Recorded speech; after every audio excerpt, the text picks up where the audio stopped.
تو سرپرست جن کے مفید مشوروں کے ذریعے عنایا ترقیات کی منزل کی طرف رواں ہے اور اپنے مقاصد اور عزائم میں پختگی کے ساتھ آگے بڑھ رہا ہے، جن سے میری مراد حضرت مولانا انیس احمد صاحب رشادی دامت برکاتہم جو دارالعلوم سبیل الرشاد بنگلور کے معطر و ماہرانہ اساتذہ میں آپ کا شمار ہوتا ہے، آپ سے میں ادباً التماس کرتا ہوں کہ وہ اپنے خطاب عالی سے ہم سب کو مستفید فرمائیں۔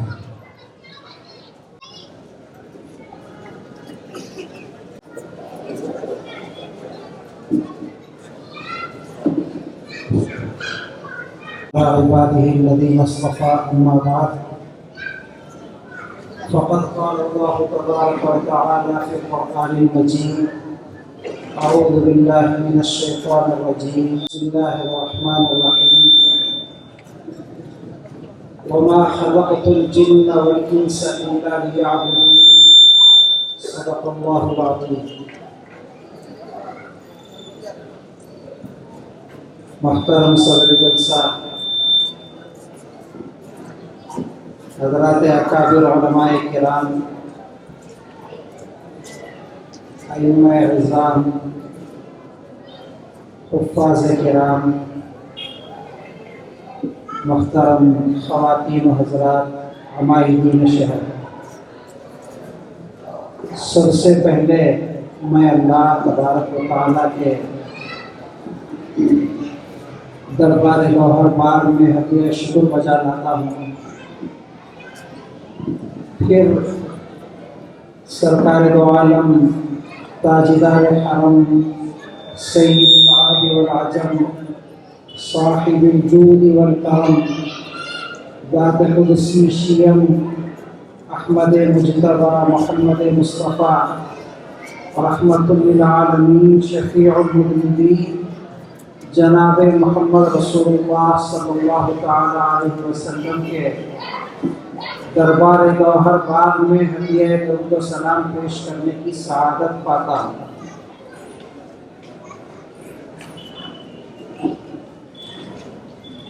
اللہ تبارک و تعالی کا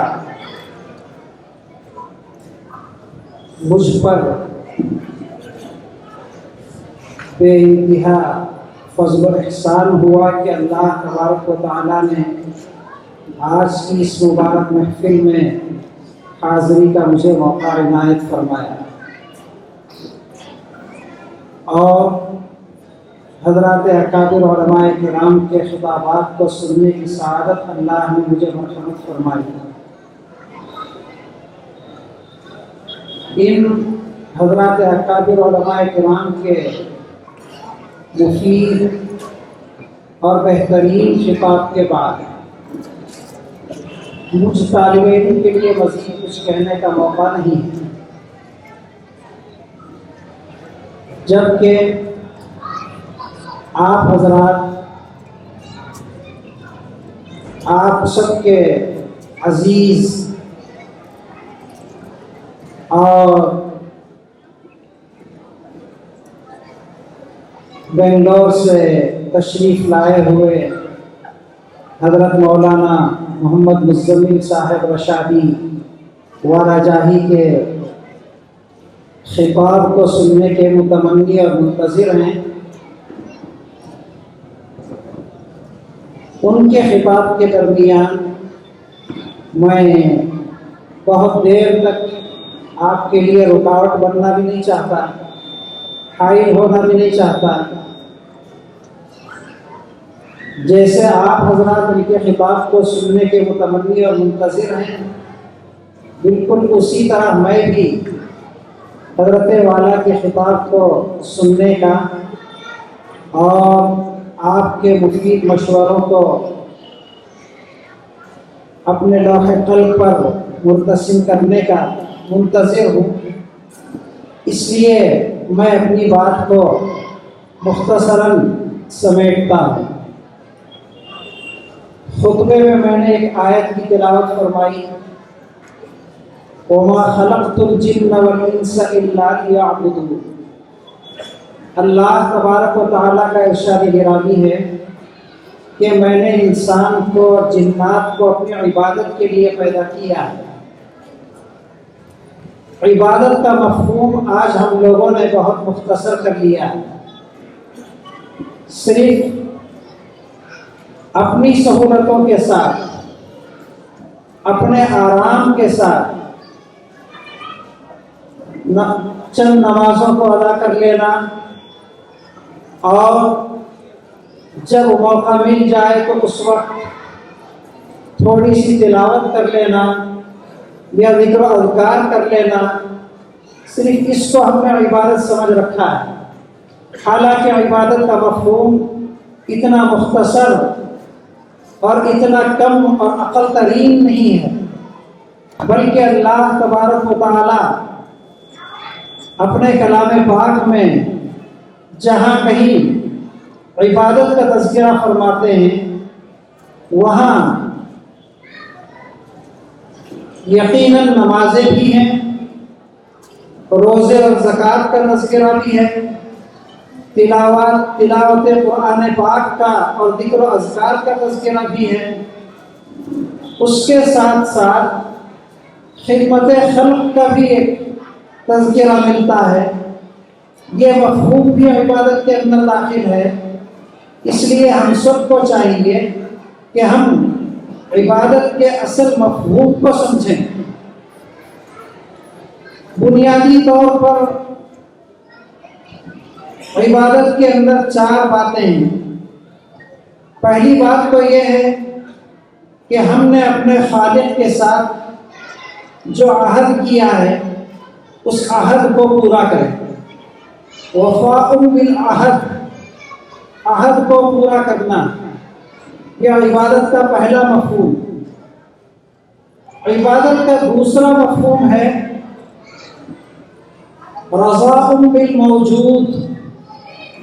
اللہ تبارک و تعالیٰ نے جو چیزیں ہمیں عطا کی ہیں، جو نعمتیں اللہ تبارک و تعالیٰ کی جانب سے ہمیں میسر ہوئی ہیں، ہم اس پر راضی ہوں، خوش ہوں۔ رضامندی کا اظہار ہم اپنی زبان سے کریں، اپنے اعمال سے کریں، اپنے انداز سے کریں۔ شکایات کے زبان کو بند کریں۔ عمومی طور پر انسان کے اندر قناعت کا جذبہ نہیں ہوتا، شکایت ہی شکایت ہوتی ہے۔ اللہ تبارک و تعالی علیم بھی ہیں، حکیم بھی ہیں۔ اللہ کا ہر فیصلہ حکمت سے بھرا ہوا ہوتا ہے۔ جس بندے کو جتنی روزی دینی ہوتی ہے، اللہ اپنی حکمت سے اس کو اتنی روزی عطا فرماتا ہے۔ اگر وہ بندہ مزید کا تقاضا کرے گا اور مانگ کر حاصل کرنے کی کوشش کرے گا، اللہ کے دیے ہوئے رزق پر وہ راضی نہ ہوگا، تو مانگ کر لیا جانے والا مال اس کے لیے وبال کا سبب ہوگا، نقصان اور خسارے کا سبب ہوگا۔ اس لیے ہم سب کو چاہیے کہ ہم رضا بالموجود پر بھی عمل کریں۔ یہ بھی عبادت ہے۔ اللہ نے جو ہم کو دیا ہے ہم اس پر راضی ہوں۔ تیسری چیز ہے حدود کی حفاظت کرنا۔ اللہ تبارک و تعالیٰ نے اور اللہ کے حبیب سرکار دو عالم صلی اللہ علیہ وسلم نے جو حدود متعین فرمائے ہیں، جو بارڈر قائم کیے ہیں، ہم ان کو چھلانگنے کی، پھلانگنے کی، ان حدود سے تجاوز کرنے کی ہرگز کوشش نہ کریں۔ اس لیے کہ جو کوئی بلا اجازت حدود کو پھلانگتا ہے یقیناً وہ نقصان اٹھاتا ہے۔ ایک ملک کا باشندہ اگر بغیر اجازت کے اپنے ملک کے حدود کو پھلانگ کر پڑوس ملک میں داخل ہونا چاہے تو پڑوس ملک کی فوج اس کو آسانی سے نہیں بخشتی ہے۔ جب ایک ملک کے حکمران اس بات کو پسند نہیں کرتے ہیں تو ان تمام حکمرانوں کا جو حکمران ہے، مالک الملک جو ہے، بادشاہوں کا جو بادشاہ ہے، وہ اس بات کو کیسے پسند کر سکتا ہے کہ ہم اس کی عبودیت کا، ربوبیت کا اقرار تو کریں اور اس کے بندے ہونے کا اظہار تو کریں اپنی زبان سے کہ میں اس کا بندہ ہوں، میں اس کی بندی ہوں، میں مومن ہوں، میں مسلمان ہوں۔ زبان سے ہم یہ سب کہتے تو رہیں، لیکن اس کے حدود کو پھلانتے رہیں، تجاوز کرتے رہیں۔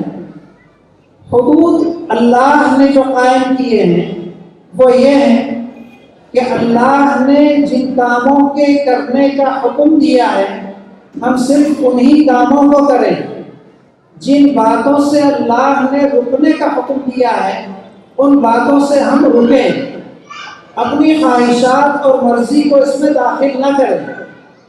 اگر اللہ تبارک و تعالیٰ نے ہم کو نماز پڑھنے کا حکم دیا ہے تو یہ بھی اللہ کے حدود ہے۔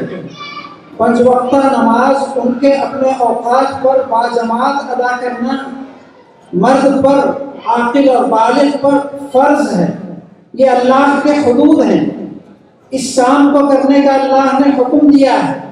عورتیں اپنے گھروں کو نمازوں سے اپنے اوقات پر آباد رکھیں گی، ان کے لیے اللہ کی جانب سے قائم کیے ہوئے یہ حدود ہیں۔ لیکن اگر ہم اسی نماز کو اپنی خواہش کی اور اپنی مرضی کی چیز بنا لیں، جب دل چاہے ہم نماز پڑھیں اور جب دل نماز پڑھنے کا نہ ہو اس وقت ہم نماز چھوڑ دیں، تو پھر یہ اللہ کے حدود کو قائم کرنا اور اللہ کی عبدیت کا اقرار، اللہ کے دربار میں اپنی عبدیت کا اقرار کرنا نہیں ہے، بلکہ یہ تو اپنی خواہشات کی تکمیل ہے۔ ایسی نماز اللہ کو ہرگز پسند نہیں ہے۔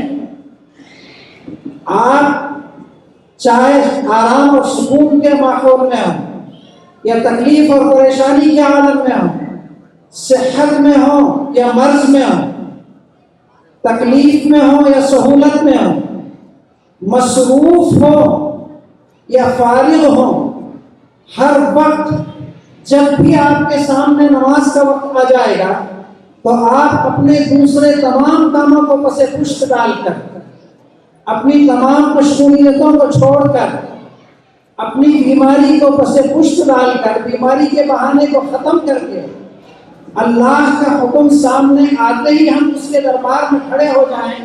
جب مؤذن ہم کو حی علی الصلاۃ اور حی علی الفلاح کی ندا کے ساتھ آواز دے اور بلائے تو ہم اللہ کے دربار میں دوڑے دوڑے حاضر ہو جائیں، تو اسی کو اللہ کے حدود کی حفاظت کرنا کہتے ہیں اور اللہ کے حدود پر قائم رہنا کہتے ہیں۔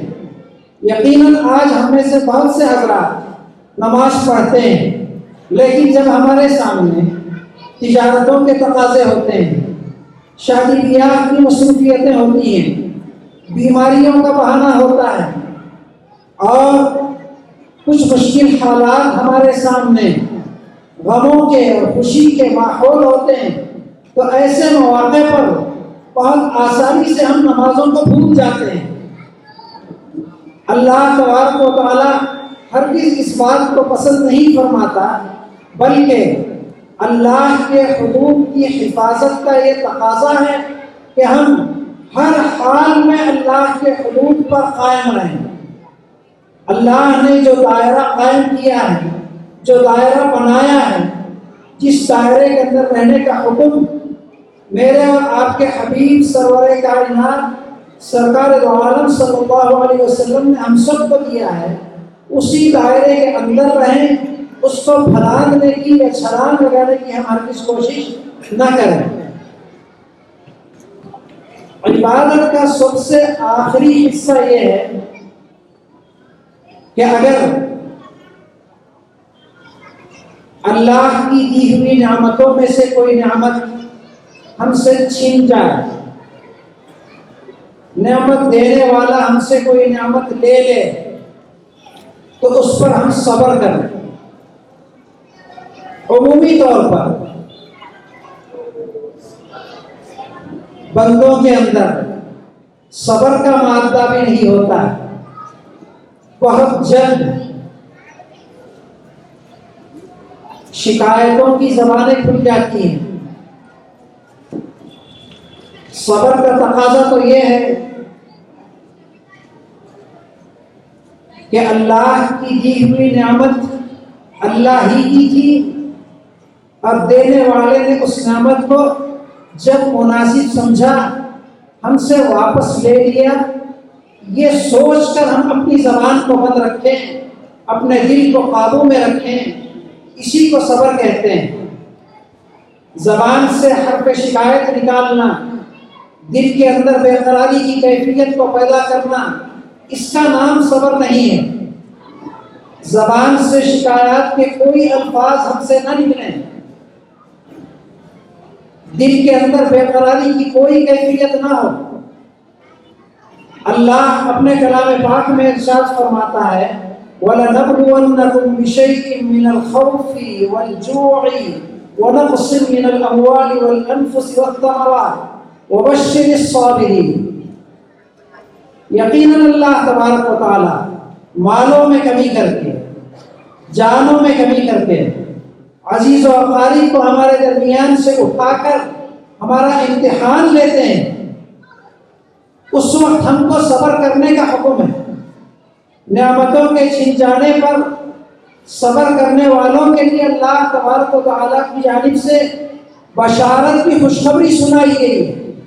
وَبَشِّرِ الصَّابِرِينَ الَّذِينَ إِذَا أَصَابَتْهُمْ مُصِيبَةٌ قَالُوا إِنَّا لِلَّهِ وَإِنَّا إِلَيْهِ رَاجِعُونَ۔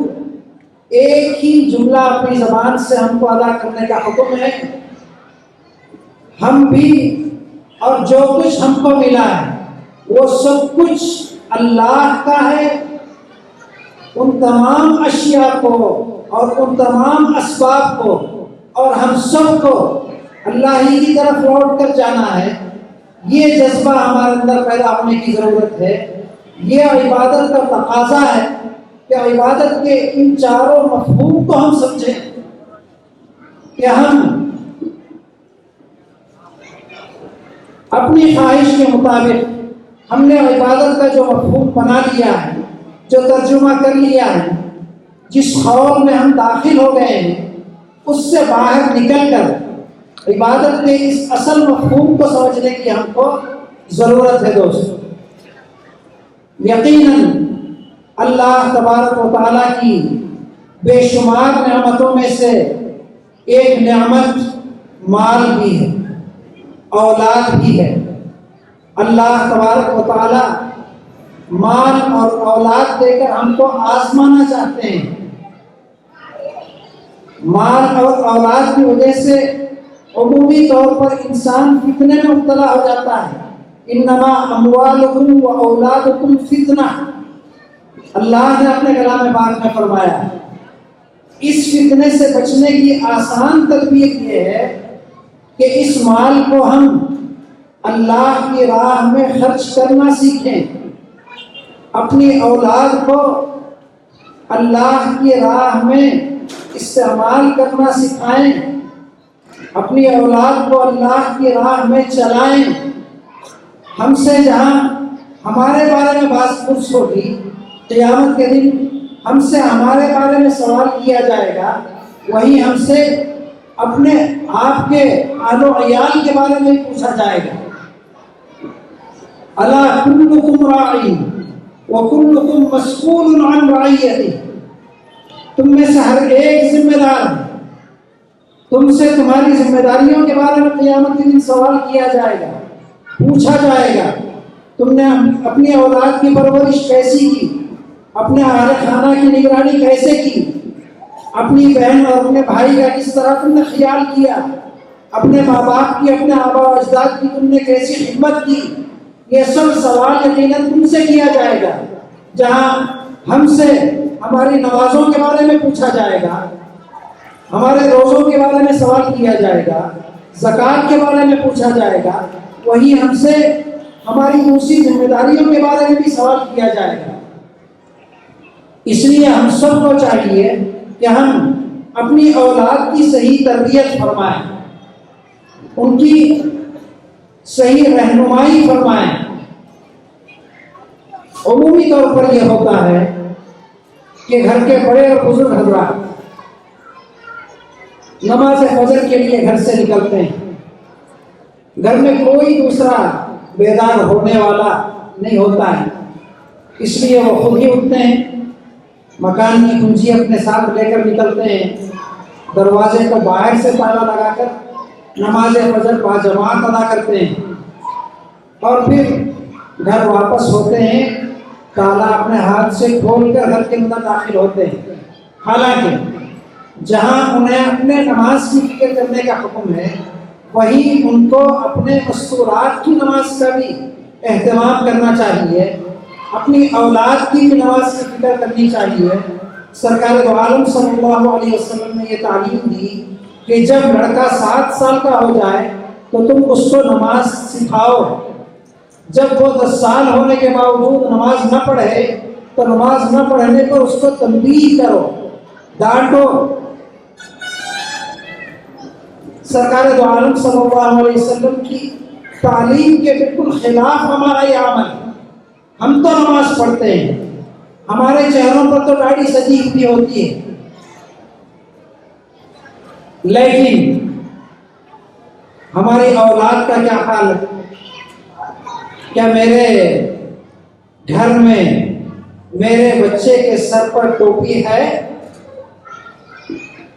میری بچی کے سر پر دوپٹہ ہے؟ سینے پر کپڑا ہے؟ اہل خانہ پردے میں باہر نکلتے ہیں؟ ان سب باتوں کی مجھے فکر ہے؟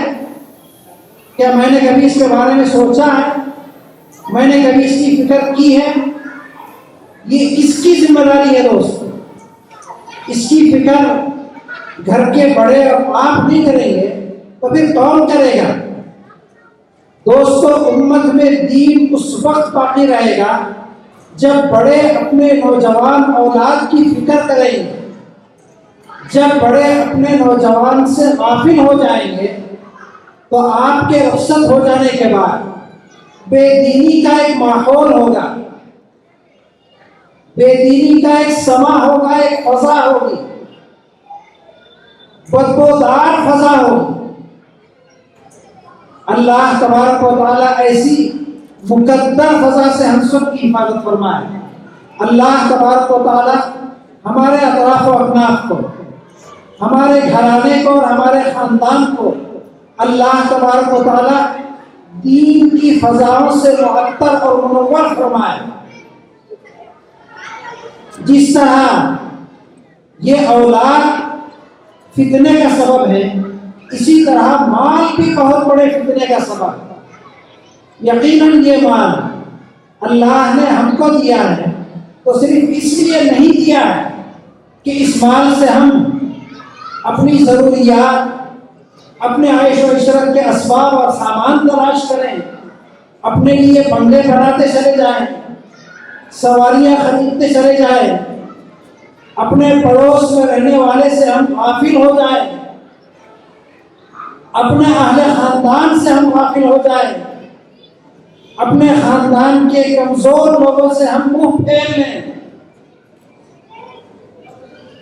ان سے رشتہ جوڑنے کے بجائے، رشتہ نبھانے کے بجائے، اس رشتے کو مزید پروان چڑھانے کے بجائے ہم ان سے اپنا رشتہ ناتا توڑ لیں اور کاٹ لیں، صرف اس بنیاد پر کہ وہ نچلے طبقے کے ہیں، میں تو اونچے نسب والا ہوں۔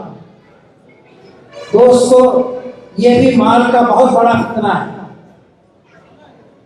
یہ مال اللہ تبارک و تعالیٰ نے اگر ہمارے ہاتھ میں دیا ہے تو یہ اللہ کی جانب سے دی ہوئی امانت ہے۔ دوست، اس امانت کو صحیح راستے میں خرچ کریں۔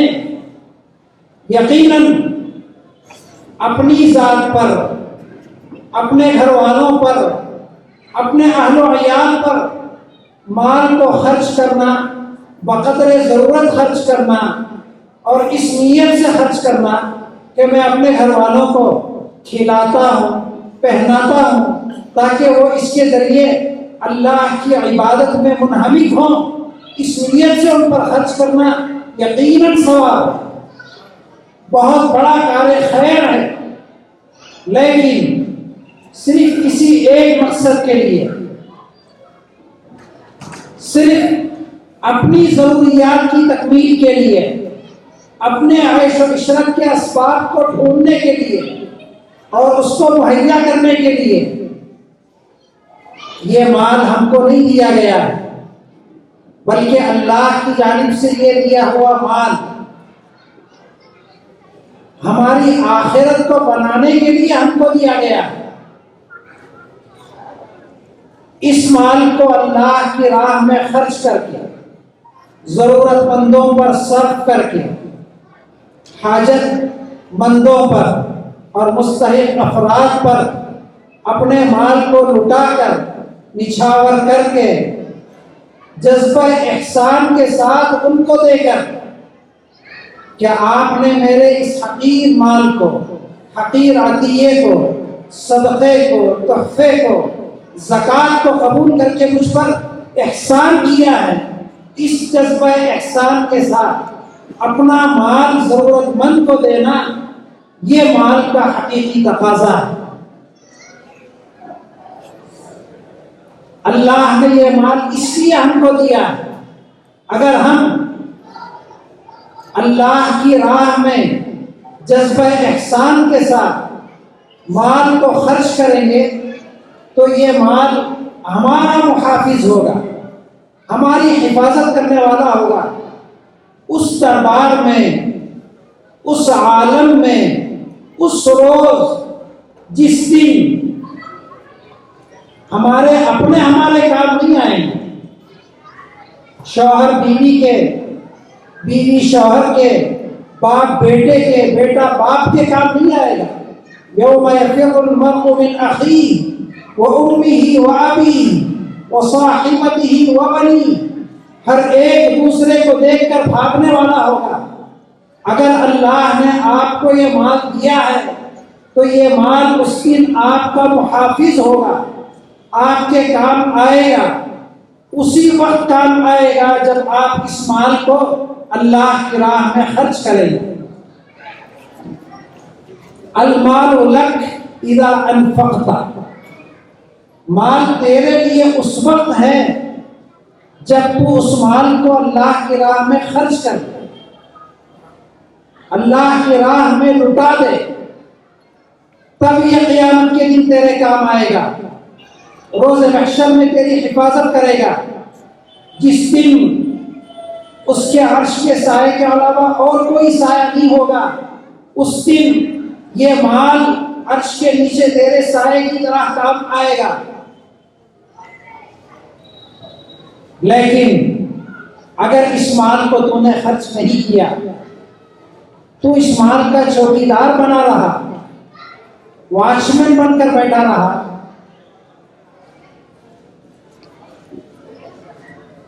تو پھر تم صرف اس مال کی چوکیداری اپنی زندگی تک کرو گے، حالانکہ یہ مال جو تم کو دیا گیا تھا اس کو تم نے اپنایا نہیں، اپنا بنایا نہیں، اس مال کو تم دوسروں کے لیے چھوڑ کر چلے گئے۔ زندگی میں تو صرف تم اس کے چوکیدار بنے رہے، زندگی میں تو صرف تم اس کے چوکیدار بنے رہے۔ جب تمہاری آنکھیں بند ہو جائیں گی تو پھر یہی مال تمہاری اولاد میں، تمہارے وارثین کے درمیان فساد کا، لڑائی اور جھگڑے کا سبب بنے گا۔ جو مال تمہارے لیے خیر کا ذریعہ، آخرت میں کام آنے کا ذریعہ ہو سکتا تھا، اسی مال کو تم نے اپنے آپ پر وبال کا ذریعہ بنا لیا۔ دوستو، یہ عقل مندی کا تقاضا نہیں ہے۔ ہم کو چاہیے کہ ہم مال کے چوکیدار بننے کے بجائے مال کو اپنا چوکیدار بنائیں، ہمارا چوکیدار بنائیں۔ انت للمال اذا امسکتہ، تو مال کا چوکیدار ہے جب تو مال کو روک لے گا، لیکن جب وہی مال تو خرچ کر دے گا تو پھر وہ مال تیرا محافظ بنے گا۔ اس لیے ہم کو چاہیے کہ ہم اپنے اندر صفت جود و سخا کو پیدا کریں۔ انسان کی 4 قسمیں ہیں۔ انسان بخیل ہوتا ہے، شحیح ہوتا ہے، شح کی صفت اس کے اندر ہوتی ہے، سخی ہوتا ہے، جواد ہوتا ہے۔ بخیل اس انسان کو کہتے ہیں جو اپنی ذات پر تو خرچ کرتا ہے لیکن دوسروں کو کھلانے پلانے کے لیے تیار نہیں ہوتا۔ شحیح صفت شح اس چیز کو کہتے ہیں کہ انسان نہ خود اپنی ذات پر خرچ کرتا ہے نہ دوسروں کو کھلاتا پلاتا ہے۔ یہ تو بدبخت ترین انسان، اللہ نے جو مال دیا اس مال سے نہ خود کوئی نفع اٹھاتا ہے نہ دوسروں کو کوئی نفع پہنچاتا ہے۔ تیسری قسم جو بہتر ہے وہ ہے سخاوت کی، کہ جس میں انسان خود بھی کھاتا ہے دوسروں کو بھی کھلاتا ہے، اپنے آپ پر بھی خرچ کرتا ہے، اللہ کی راہ میں بھی اپنے مال کو لٹاتا ہے۔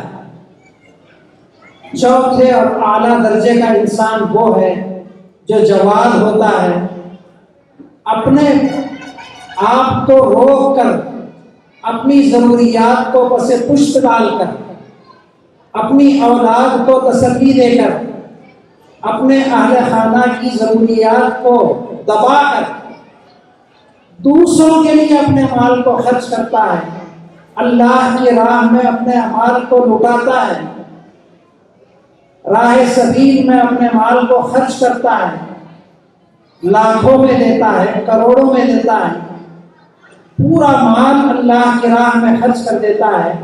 ایسے شخص کو جواد کہتے ہیں جو سب سے اونچے منصب پر اور درجے پر فائز ہے۔ ہم میں سے ہر ایک کے سامنے یہ چاروں طرز اور چاروں فکر موجود ہیں۔ ہم سب عقل مند ہیں، ہمیں چاہیے کہ ہم اپنی عقل مندی سے اپنے لیے بہترین چیز کا انتخاب کریں، اپنے آپ کو جواد بنائیں، آخری درجے میں کم از کم اپنے آپ کو سخی تو بنائیں۔ بخل اور شح یہ ہمارے لیے نقصان دہ چیز ہے، اس لیے کہ بخیل کافر ہوتا ہے اور کافر کا ٹھکانہ جنت ہے۔ مؤمن اور مسلمان بخیل نہیں ہو سکتا۔ سرکار دو عالم صلی اللہ علیہ وسلم کا ارشاد گرامی کہ مؤمن بخیل نہیں ہو سکتا۔ ایمان اور بخالت یہ دو چیزیں ایک قلب کے اندر جمع نہیں ہو سکتی۔ جب بخالت ہی ایمان کے ساتھ جمع نہیں ہو سکتی ہے تو شک اس کا تو کوئی تصور بھی نہیں کیا جا سکتا۔ مسلمان شہید ہرگز نہیں ہو سکتا، چاہے وہ کتنے ہی ادنا درجے کا مسلمان کیوں نہ ہو۔ اس لیے ہم سب کو چاہیے کہ ہم اللہ کی راہ میں خرچ کرنا سیکھیں، اپنی اولاد کو اللہ کی راہ میں استعمال کرنا سیکھیں۔ اللہ تبارک و تعالی ہم سب کو اس کی توفیق عطا فرمائے۔ میں عنایہ چیریٹیبل ٹرسٹ کے تمام ذمہ داروں کو مبارکباد دیتا ہوں کہ انہوں نے اتنا بہترین اجلاس، مفید اجلاس آج قائم کیا اور اس میں مجھے حاضری کا اور تھوڑی دیر لب گشائی کا، آپ کی سماع خراشی کا موقع عنایت فرمایا۔ میں اسٹیج میں رونق افروز تمام اکابر علماء کرام سے معذرت خواہ ہوتے ہوئے اپنی گفتگو کو ختم کرتا ہوں۔ اللہ تبارک و تعالی ہم سب کو توفیق خیر عطا فرمائے، آمین۔ وآخر دعوانا ان الحمد للہ رب العالمین۔ اور خیر و احسن الجزا۔ میں دل دل سے اپنے استاد محترم کا شکر گزار ہوں۔ قبل اس کے مہمان مقرر کا بیان شروع ہو، دو تین افراد کی چال پوشی باقی رہ گئی تھی۔ ہمارے اس علاقے کے مشہور و معروف عالم دین حضرت مولانا شاہ عالم پاشا صاحب قادری امام و خطیب جامع مسجد یہ کالونی ہمارے درمیان تشریف فرما ہے۔ آپ کی بھی اس علاقے میں بہت خدمات ہے۔ میں اس موقع پر آپ کی خدمات کا اعتراف کرتے ہوئے جمیع ذمہ کی جانب سے آپ کی خدمت میں شال پوشی اور ہدیہ تحفہ پیش کرنے کی سعادت حاصل کرتا ہوں۔ اس کے لیے میں حافظ و قاری علیم الدین صاحب سے گزارش کرتا ہوں آپ کی شال پوشی فرمائیں، آپ کی خدمت میں ہدیہ پیش فرمائیں۔ اس کے بعد اس علاقے کے اور عالم الدین حضرت مولانا نور الدین صاحب نظامی دامت برکاتہ امام و خطیب مسجد آمینہ کی بھی یہاں بہت سی خدمات ہیں، ان کی خدمت میں بھی شال پوشی اور ہدیہ پیش کرنے کی سعادت حاصل کرتا ہوں۔ اس کے لیے قاضی صاحب سے گزارش ہے کہ حضرت اور جب بھی آواز دیتے ہیں اپنی گاڑی لے کر حاضر ہوتے ہیں، اور کبھی مفت میں اور کبھی کچھ ہدیہ لے کر اپنی خدمات کو انجام دیتے ہیں۔ آپ کی بہت سی خدمات ہیں، ہم آپ کی خدمات کا مفتی فیاض صاحب سے گزارش ہے کہ وہ محمد سلمان کی شال پوشی کریں۔ جزاک اللہ، آپ کی خدمات بہت خدمات ہے، اللہ آپ کی خدمت کو قبول کرے۔ اس کے بعد میں بلا کسی